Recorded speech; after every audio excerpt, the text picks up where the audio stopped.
Okay, as promised to my last video I put on from Sutton Scarsdale Hall, sorry. Probably some ghost stories from Sutton Scarsdale Hall. So I was looking through and I thought the best person who describes these ghost stories is Richard Felix. So I'm going to read the Sutton Scarsdale Hall ghost stories from the Ghost Tour of Great Britain Derbyshire edition by Richard Felix. If you've not read this book, give it a try. It is fantastic. So we'll start. How many people have driven down the M1 and seen Bolsover Castle on one hill and opposite it the gaunt ruin of Sutton Scarsdale Hall?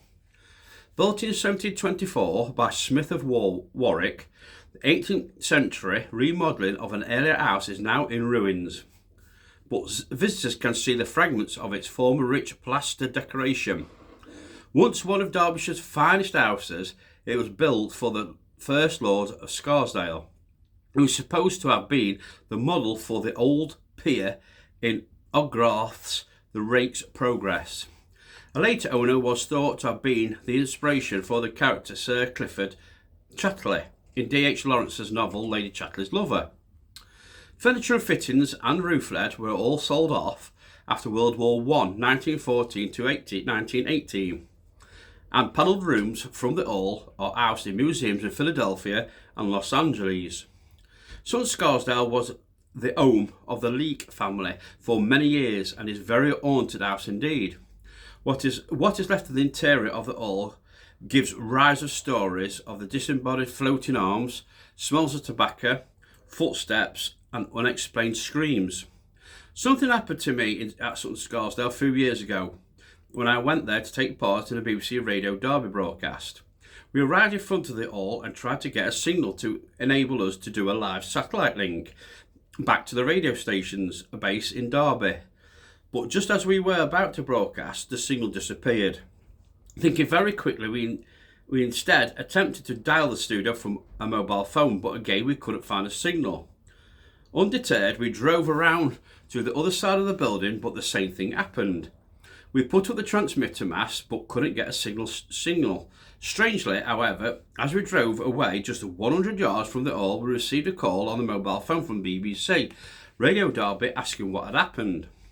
The problem seems to emanate from the cellars of Sutton Scarsdale Hall. Here in the bowels of the hall are tunnels that go I do not know where.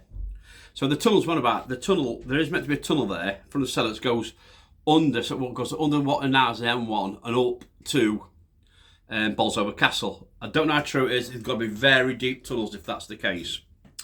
English Heritage has been renovated this fine old building, and staff working here have reported smelling the stench of tobacco. Footsteps have also been heard in the inky blackness of the tunnels at Sutton Scarsdale, where it is believed some awful deed has been committed. I shudder to think what might have happened down there. In the graveyard at Sutton Scarsdale are some of the most ancient gravestones I have ever witnessed anywhere in Derbyshire. There are legends associated with this place. One is Sir Francis Leake, a royalist who was captured by Cromwell's soldiers but escaped to join the king. As a result of his brave loyalty, he was created First Lord of Scarsdale.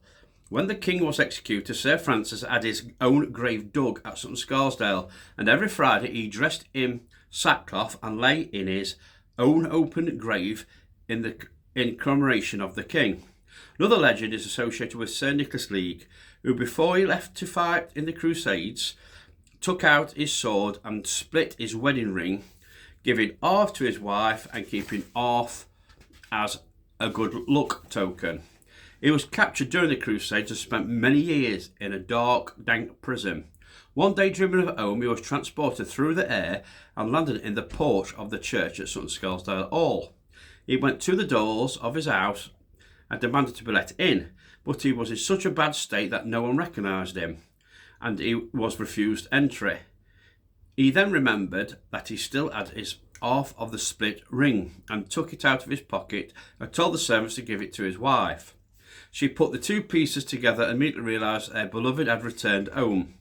Every year after this, in thanks for his release, Sir Nicholas had bread baked for the poor people of the parish, each loaf being inscribed with a large letter N, The ghost of Sir Nicholas is said to still haunt the porch of the church at Sutton Scarsdale Hall.